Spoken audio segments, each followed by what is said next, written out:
പെരുമ്പളം പാല ഉദ്ഘാടനത്തിന്റെ തത്സമയ Facebook live ഇപ്പോൾ G Sudhakaran നീക്കം ചെയ്തിരിക്കുന്നു. മുഖ്യമന്ത്രി സുധാകരനെ കാണാൻ എത്തുമോ എന്നതാണ് ആകാംക്ഷ. മനീഷ് മഹിപാൽ വിവരങ്ങളുമായി. മനീഷ്, ഇപ്പോൾ പരിപാടി തുടങ്ങിയിട്ടില്ല എന്നതുകൊണ്ട് ലൈവ് മാറ്റി തുടങ്ങുമ്പോൾ വീണ്ടും വരുന്നു എന്നൊക്കെയാണോ ഇപ്പോൾ നമുക്ക് മനസ്സിലാക്കേണ്ടത്? ഇപ്പോൾ പെരുമ്പളം പാലം ഉദ്ഘാടനത്തിന്റെ ലൈവ് ലിങ്ക് വീഡിയോ നേരത്തെ പങ്കുവച്ചിരുന്നു. അദ്ദേഹത്തിന്റെ ഫേസ്ബുക്ക് പ്രൊഫൈലിൽ തന്നെയായിരുന്നു അതിന്റെ ലൈവ് ലിങ്ക് ഉണ്ടായിരുന്നു, തത്സമയ വീഡിയോ ഉണ്ടായിരുന്നത്. പക്ഷേ ഇപ്പോഴിതാ തത്സമയ ലിങ്ക് നീക്കം ചെയ്തു എന്നതാണ് നമുക്ക് കാണാൻ കഴിയുന്നത്. ഫേസ്ബുക്കിൽ നിന്ന് സംപ്രേഷണം അത് പിൻവലിച്ചിട്ടുണ്ട്. തന്റെ അനുമതിയോടുകൂടി അല്ല ലൈവ് ഇട്ടത് എന്നാണ് നിലവിൽ ജി സുധാകരന്റെ കുടുംബം അറിയിക്കുന്നത്. അത് വളരെ പ്രധാനപ്പെട്ട കാര്യമാണ്. അനുമതിയില്ലാതെ അദ്ദേഹത്തിന് ഫേസ്ബുക്കിലൂടെ തന്നെ ലൈവ് ഇട്ടിരിക്കുന്നത് CPM DC-യിലെ അഡ്മിൻ ആയിരുന്നു എന്നാണ് അറിയാവുന്നത്. അപ്പോൾ വിവാദം ഒഴിവാക്കാൻ പാർട്ടിയിൽ നിന്ന് തന്നെ ഉണ്ടായ നടപടിയാണ് ഇത് എന്നാണ് മനസ്സിലാക്കുന്നത്. ഇതിൽ സുധാകരൻ ഒരു പങ്കുമില്ല അല്ലേ എന്നാണ് സ്മൃതി. അങ്ങനെയാണ് സുധാകരന്റെ കുടുംബം അറിയിക്കുന്നത്. അതായത് നേരത്തെ ജി സുധാകരന്റെ സ്റ്റാഫിൽ ഉണ്ടായിരുന്ന ആൾ നിലവിൽ CPM DC-യിലാണ് ജോലി ചെയ്യുന്നത്. അവിടുത്തെ സ്റ്റാഫാണ്. അത് ആരാണെന്നുള്ള കാര്യത്തിൽ നമുക്കൊരു വ്യക്തതയില്ല, നമുക്കതിന് സ്ഥിരീകരണമില്ല. പക്ഷേ ജി സുധാകരന്റെ കുടുംബം ആരോപിക്കുന്നത് അവർ ജി സുധാകരന്റെ വ്യക്തിപരമായ ഫേസ്ബുക്ക് പ്രൊഫൈലിൽ പെരുമ്പളം പാലം ഉദ്ഘാടന സർക്കാർ പരിപാടിയുടെ ലിങ്ക് ഇതുവരെയും ഷെയർ ചെയ്തിട്ടില്ല. ഇങ്ങനെ ഷെയർ ചെയ്ത വിവരം മാധ്യമങ്ങളിൽ റിപ്പോർട്ടർ TV-യിൽ അടക്കം വന്ന വാർത്ത കണ്ടതിന് ശേഷമാണ് ജി സുധാകരൻ തന്റെ പ്രൊഫൈൽ ശ്രദ്ധിച്ചത്. ഇത് ശ്രദ്ധിച്ച ശേഷം പ്രൊഫൈൽ നോക്കിയപ്പോൾ അതിൽ ഇവർ ഇട്ടതല്ല, ഇവർ മനഃപൂർവ്വം ഇട്ടതല്ലാത്ത ഇത് ശ്രദ്ധയിൽപ്പെട്ടതിനെ തുടർന്ന് പിൻവലിക്കുകയായിരുന്നു. അതായത് ജി സുധാകരന്റെ പ്രൊഫൈൽ നേരത്തെ തന്നെ CPM DC ഇത്തരം നവമാധ്യമങ്ങളുടെ ഭാഗമായി തന്നെ CPM DC-യിൽ നിന്ന് പോസ്റ്റുകൾ കൈകാര്യം ചെയ്യുമായിരുന്നു. അങ്ങനെ ജി സുധാകരന്റെ പ്രൊഫൈൽ അവിടെയുള്ള ചില ആളുകൾക്ക് അതിന്റെ എക്സസ് ഉണ്ടായിരുന്നു. അതുകൊണ്ട് തന്നെ തന്റെ അനുമതിയില്ലാതെ ലൈവ് ഇട്ടത് CPM DC-യിലെ അഡ്മിനാണ് എന്നാണ് ജി സുധാകരന്റെ കുടുംബം പറയുന്നത്. വളരെ ഗൗരവമുള്ള വിഷയമാണ്. അതായത് ഒരു സർക്കാർ പൊതുപരിപാടി, അതും CPM-മായി നിലവിൽ ഇടഞ്ഞു നിൽക്കുന്ന ജി സുധാകരൻ, മെമ്പർഷിപ്പ് പുതുക്കാതെ നിൽക്കുന്ന ജി സുധാകരൻ അങ്ങനെ അനുനയത്തിലേക്ക് എത്തുമെന്ന സൂചന നൽകുന്ന തരത്തിൽ അദ്ദേഹത്തിന്റെ ഫേസ്ബുക്കിൽ സർക്കാർ പരിപാടിയിൽ പ്രകീർത്തിച്ചുകൊണ്ട് സ്വാഗതം ചെയ്തുകൊണ്ട് അദ്ദേഹം ഇട്ട ലൈവ് ലിങ്ക് വീഡിയോ അദ്ദേഹത്തിൻ്റെതല്ല, അദ്ദേഹത്തിന്റെ അനുമതിയോടുകൂടി അല്ല എന്ന് അദ്ദേഹം തന്നെ വ്യക്തമാക്കുന്നു. ഇപ്പോഴിതാ അത് പിൻവലിച്ചുകൊണ്ട് ഫേസ്ബുക്കിൽ അത് മാറ്റുന്നു, തിരുത്തുന്നു. കുടുംബം അത് പരസ്യമായി തന്നെ അക്കാര്യം നമ്മളോട് പറഞ്ഞിട്ടുണ്ട്. അത് തങ്ങളുടെ അറിവോടുകൂടി അല്ല ആ വീഡിയോ പങ്കുവെച്ചതെന്നും അത് CPM DC-യിലെ അഡ്മിനാണ് എന്നും അത് പിൻവലിച്ചു എന്നുമാണ് കുടുംബം ഇപ്പോൾ അറിയിക്കുന്നത്. ഇന്ന് മുഖ്യമന്ത്രി പിണറായി വിജയൻ ജില്ലയിലുള്ള ദിവസമാണ്. അദ്ദേഹത്തിന്റെ വീടിന്റെ അടുത്തുകൂടി അദ്ദേഹം കടന്നു പോയിട്ടും സുധാകരന്റെ വീട്ടിലേക്ക് എത്തിയിട്ടില്ല, കാണുമെന്ന സൂചനയും നൽകിയിട്ടില്ല. ഇന്ന് അദ്ദേഹം ഇപ്പോഴിതാ ആലപ്പുഴ കുട്ടനാട്ടിലെ AC റോഡിലെ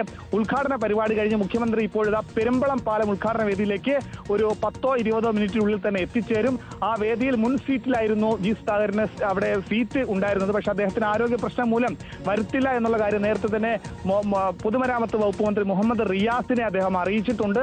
ആ വീഡിയോ അദ്ദേഹം പങ്കുവെച്ചത് അദ്ദേഹത്തിന്റെ അറിവോടുകൂടിയല്ല, CPM DC-യുടെ ഇടപെടൽ ഉണ്ടായി എന്നാണ് കുടുംബം ഇപ്പോൾ ആരോപിക്കുന്നത്. ഫേസ്ബുക്ക് കൈകാര്യം ചെയ്തത് പാർട്ടി ആയിരുന്നു എന്ന് വേണ്ടി മനസ്സിലാക്കാൻ. അങ്ങനെയാണെങ്കിൽ അനുമതിയില്ലാതെ തന്റെ ലൈവ് ഇട്ടു എന്ന് അദ്ദേഹം പറയുന്നു. CPM DC-യിലെ അഡ്മിനാണ് ഇത് ചെയ്തെന്ന് പറയുന്നു. അഡ്മിന്റെ പ്രതികരണം നമുക്ക് ലഭ്യമാകുന്നുണ്ടോ? ഇത് സംബന്ധിച്ച് കുടുംബത്തിന് വ്യക്തമായൊരു ധാരണയില്ല. അതായത് ജി സുധാകരന്റെ പ്രൊഫൈൽ കൈകാര്യം ചെയ്ത് അദ്ദേഹത്തിന്റെ ഫോണിലാണ് അത് നിലവിൽ ആ അക്കൗണ്ട് ഉള്ളത്. ആ അക്കൗണ്ട് മറ്റെവിടെയും ആക്സസ് ഉള്ളതായി കുടുംബത്തിന് അറിയില്ല. പക്ഷെ അദ്ദേഹത്തിന്റെ ഓർമ്മയിൽ നിന്നാണ് പറയുന്നത്. നേരത്തെ ജി സുധാകരൻ സംസ്ഥാന കമ്മിറ്റി അംഗവും MLA-യും മന്ത്രിയും ഒക്കെ ആയിരിക്കുന്ന സമയത്ത് CPM DC-യിൽ എല്ലാ ജില്ലാ കമ്മിറ്റിയിലും നവമാധ്യമത്തിന്റെ പ്രത്യേക സെഷൻ ഉണ്ട്. ആ സെഷനിൽ എല്ലാ പ്രധാനപ്പെട്ട നേതാക്കളുടെ എല്ലാ പ്രൊഫൈൽ കൈകാര്യം ചെയ്യാൻ വേണ്ടി പ്രത്യേക സ്റ്റാഫുകളുണ്ട്, അത് കൈകാര്യം ചെയ്യുന്ന ആളുകളുണ്ട്. അവരുടെ പക്കൽ അതിന്റെ പാസ്വേഡും ID-യും ഉണ്ടാകും. ആ രീതിയിലാണ് നിലവിൽ സംശയിക്കുന്നത്. CPM DC-യിലെ അഡ്മിൻ എന്ന് തന്നെയാണ് ജി സുധാകരന്റെ കുടുംബം നിലവിൽ സംശയിക്കുന്നത്.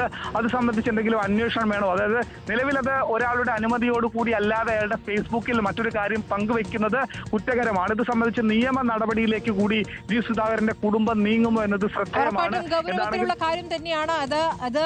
വെറുതെ ആ വീഡിയോ ഇടുക മാത്രമല്ല, പെരുമ്പളം പാലം ഉദ്ഘാടനം 2026 മാർച്ച് 7 ബഹുമാനപ്പെട്ട കേരള മുഖ്യമന്ത്രി സഖാവ് പിണറായി വിജയൻ രാവിലെ 11-ന് നിർവഹിക്കുകയാണ്. ഏവർക്കും സ്വാഗതം എന്നൊക്കെ എഴുതിയ ശേഷമാണ് വീഡിയോ ഷെയർ ചെയ്തിരിക്കുന്നതാണ്.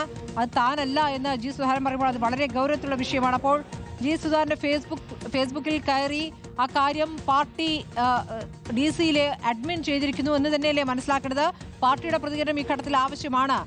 അതായത് ഇതുവരെ എടുത്തിരിക്കുന്ന അനുനയ നീക്കങ്ങളെല്ലാം അത് അവിടെ തന്നെ നിൽക്കുകയാണ്. അതൊന്നും ഫലം ചെയ്തിട്ടില്ല എന്നതിന്റെ സൂചന കൂടിയാണ് ഇപ്പോൾ സുധാകരന്റെ കുടുംബത്തിൽ നിന്ന് വരുന്ന പ്രതികരണം. വളരെ ഗൗരവത്തിലുള്ള ഒരു ആരോപണമാണ് ജി സുധാകരന്റെ കുടുംബം നിലവിൽ ഇക്കാര്യത്തിൽ പറയുന്നത്. അങ്ങനെ സർക്കാർ പരിപാടിയിൽ ജി സുധാകരൻ എത്താത്തൊരു പരിപാടിയിൽ, അതും നിലവിലത്തെ രാഷ്ട്രീയ സാഹചര്യത്തിൽ മുഖ്യമന്ത്രിയോടും സംസ്ഥാന സെക്രട്ടറിയോടും ജനറൽ സെക്രട്ടറിയോടും ഒക്കെ തന്നെ വലിയ അകലം പാലിക്കുന്ന ജി സുധാകരന്റെ നിലപാട്, പാർട്ടി മെമ്പർഷിപ്പ് പുതുക്കുന്നില്ല എന്ന അദ്ദേഹത്തിന്റെ നിലപാട്, അങ്ങനെയുള്ള നിലപാട് അദ്ദേഹം പങ്കുവെക്കുന്ന ഘട്ടത്തിൽ മുഖ്യമന്ത്രി ആലപ്പുഴ ജില്ലയിൽ നിന്ന് അദ്ദേഹത്തിന്റെ വീടിന് സമീപത്തോടുകൂടി കടന്നു പോകുമ്പോഴും അദ്ദേഹത്തെ കാണാൻ കൂട്ടാക്കുന്നില്ല, അല്ലെങ്കിൽ അങ്ങനെ ഒരു നിലപാട് എടുക്കുന്നില്ല എന്ന ഘട്ടത്തിലാണ് ജി സുധാകരന്റെ ഫേസ്ബുക്കിൽ ഇങ്ങനെ പെരുമ്പളം പാലം 106 കോടി രൂപ മുടക്കിയുള്ള സർക്കാരിന്റെ അഭിമാന പദ്ധതിയുടെ ഉദ്ഘാടന നിർവഹണ വേദി, ആ വേദിയുടെ സാംസ്കാരിക പരിപാടികളടക്കം ജി സുധാകരൻ ഫേസ്ബുക്കിലൂടെ പങ്കുവെക്കുന്നത് ശ്രദ്ധേയമായത്. അത് അനുനയ നീക്കത്തിന്റെ ഭാഗമായിരുന്നു. അങ്ങനെ ആ മഞ്ഞുരുകുന്നു എന്നൊരു സൂചന കൂടിയായിരുന്നു ജി സുധാകരന്റെ ആ ഫേസ്ബുക്ക് ലിങ്കിൽ നിന്ന് നമുക്ക് മനസ്സിലായത്. പക്ഷെ അങ്ങനെയല്ല, അത് ഗൗരവ സ്വഭാവത്തിലുള്ളതാണ്. ജി സുധാകരന്റെ ശ്രദ്ധയിൽപ്പെട്ടത് റിപ്പോർട്ടർ ടിവിയിലടക്കം ഇതിന്റെ വാർത്ത വന്നതിന് പിന്നാലെയാണ് തങ്ങളുടെ ഫേസ്ബുക്ക് അത് പരിശോധിക്കുകയും ഫേസ്ബുക്കിൽ ശരി സുധാകരന്റെ ഫേസ്ബുക്കിൽ ആ ലിങ്ക് ഇട്ടത് തന്റെ അറിവോടെയല്ല എന്ന് ജി സുധാകരൻ വ്യക്തമാക്കിയാണത് അതിന്റെ ഗൗരവം കൂട്ടുന്നതാണ്. റഹീസ് റഷീദ് കൂടിയുണ്ട് വിവരങ്ങളുമായി. റഹീസ്, ഇപ്പോൾ CPM അനുനയ ശ്രമങ്ങൾ തുടരുമ്പോൾ അതിനോട് പൂർണ്ണമായും അത് മുഖം തിരിക്കുന്നു ജി സുധാകരൻ എന്നതിന്റെ കൃത്യമായ സൂചനയാവുകയാണ് ഇതിപ്പോൾ. ജി സുധാകരൻ പെരുമ്പളം പാലം ഉദ്ഘാടനത്തിന് പോയിട്ടില്ല, തനിക്ക് ആരോഗ്യ പ്രശ്നങ്ങൾ എന്നാണ് നൽകിയ വിശദീകരണമെങ്കിലും അദ്ദേഹത്തിന്റെ പിണക്കമായിരുന്നു എന്ന് വ്യക്തമാക്കുന്നതല്ലേ ഇപ്പോൾ അദ്ദേഹത്തിന്റെ ഫേസ്ബുക്കിൽ ഈ പരിപാടിയുടെ ലൈവ് ലിങ്ക് ഇടുന്നു. അത് താൻ ഇട്ടതല്ല എന്ന വിശദീകരണം നൽകുന്നതിലൂടെ താൻ എവിടെയാണോ ഏത് നിലപാടാണോ എടുത്തത് അവിടെ നിൽക്കുന്നു എന്ന് വ്യക്തമാക്കിയല്ലേ ജി സുധാകരൻ?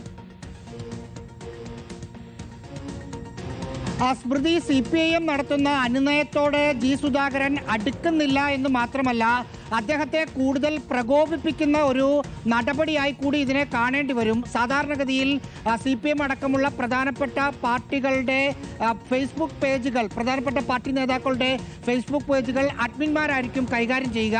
CPIMന്റെ DC ഓഫീസൊക്കെയുമായി ബന്ധപ്പെട്ട് നിൽക്കുന്ന ആളുകൾ സാധാരണഗതിയിൽ ഇത്തരം പരിപാടികൾ ക്രോസ് ലൈവ് ആണ് ചെയ്യുക. ഒഫീഷ്യൽ പേജിൽ ലൈവ് ചെയ്യും, അതിൻ്റെ ലിങ്ക് അഡ്മിന്മാർക്ക് നൽകും, അല്ലെങ്കിൽ അത് ഉപയോഗിക്കുന്ന ആളുകൾക്ക് നൽകും.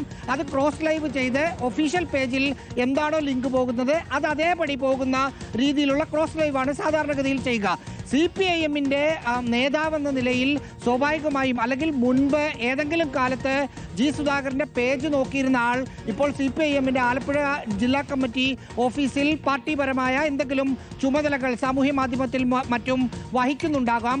അങ്ങനെ ഒരാൾ ജി സുധാകരന്റെ അനുമതിയില്ലാതെ അദ്ദേഹത്തിന്റെ പേജിലൂടെ ഈ പരിപാടിയുടെ ലൈവ് ഷെയർ ചെയ്തു എന്ന് വരുമ്പോൾ സ്വാഭാവികമായും ഇതുവരെ എന്ത് നിലപാടായിരുന്നു ജി സുധാകരൻ പാർട്ടിയോട് സ്വീകരിച്ചിരുന്നത് അത് കൂടുതൽ കടുപ്പിക്കാൻ മാത്രമേ അത് ഉപകരിക്കൂ. പ്രത്യേകിച്ച് ഇങ്ങനെ ഒരു പ്രശ്നം നിൽക്കുന്നു. ജി സുധാകരനെ പാലത്തിന്റെ ഉദ്ഘാടന ചടങ്ങിലേക്ക് പൊതുമരാമത്ത് വകുപ്പ് മന്ത്രി വിളിക്കുന്നു, അദ്ദേഹം പങ്കെടുക്കുന്നില്ല, ആരോഗ്യപരമായ കാരണങ്ങൾ എന്ന് പറഞ്ഞ് വിട്ടുനിൽക്കുന്നു.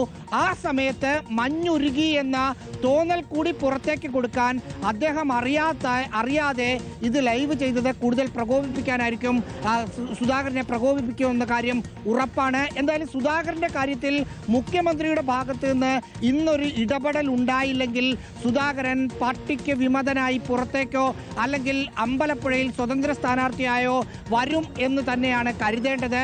പക്ഷെ ഇന്നലെ വൈകിട്ടും നമ്മൾ CPIMന്റെ പ്രധാനപ്പെട്ട നേതാക്കളോട് സംസാരിച്ചപ്പോൾ കാര്യങ്ങളെല്ലാം പരിഹരിക്കും, പാർട്ടിക്കൊപ്പം സുധാകരൻ നിൽക്കും, പുറത്തേക്ക് പോകുന്ന സാഹചര്യം ഉണ്ടാകില്ല എന്ന ആത്മവിശ്വാസം സംസ്ഥാന തലത്തിലുള്ള ആലപ്പുഴയിൽ നിന്നുള്ള നേതാക്കളടക്കം പങ്കുവെക്കുന്നുണ്ടായിരുന്നു. സ്വാഭാവികമായിട്ടും ഒരു ഒത്തുതീർപ്പ് ഫോർമുല ഉണ്ടായി എന്നാണ് നമ്മൾ കരുതിയത്. പക്ഷേ അങ്ങനെ ഒരു ഫോർമുലയും ഇല്ല എന്നാണ് ഇന്നത്തെ ഈ സംഭവത്തോടുകൂടി മനസ്സിലാകുന്നത്. സ്വാഭാവികമായും ആ ലിങ്ക് പോയി ഇനി പാർട്ടിയുമായി ഡീൽ ചെയ്തു പോകാനാണ് സുധാകരന്റെ തീരുമാനമെങ്കിൽ അത് ഡിലീറ്റ് ചെയ്യേണ്ട, അത് റിമൂവ് ചെയ്യേണ്ട സാഹചര്യമില്ലായിരുന്നു. പക്ഷേ ഒരുപക്ഷെ സുധാകരനെ കൂടുതൽ ഇത് പ്രകോപിപ്പിച്ചിട്ടുണ്ടാകാം. അതുകൊണ്ട് സുധാകരന്റെ ഭാഗത്ത് നിന്നുള്ള ഒരു പ്രതികരണം ഇന്ന് തന്നെ വരാനുള്ള സാധ്യതകൾ കൂടി കാണണം. കാരണം മുഖ്യമന്ത്രി ഇടപെട്ട് ബന്ധപ്പെട്ട് ഒരു ചർച്ച നടക്കും എന്ന് പ്രതീക്ഷിക്കുന്നുണ്ടാവും. ഇങ്ങനെ തന്നെയാണ് പി കെ ശശിയുടെ കാര്യത്തിൽ സംഭവിച്ചത്. പാലക്കാട് ഡി സി ഓഫീസ് ഉദ്ഘാടനത്തിന് മുഖ്യമന്ത്രി വന്നപ്പോൾ സംസാരിക്കും എന്ന് പി കെ ശശി കാത്തിരുന്നു, സംസാരിച്ചില്ല.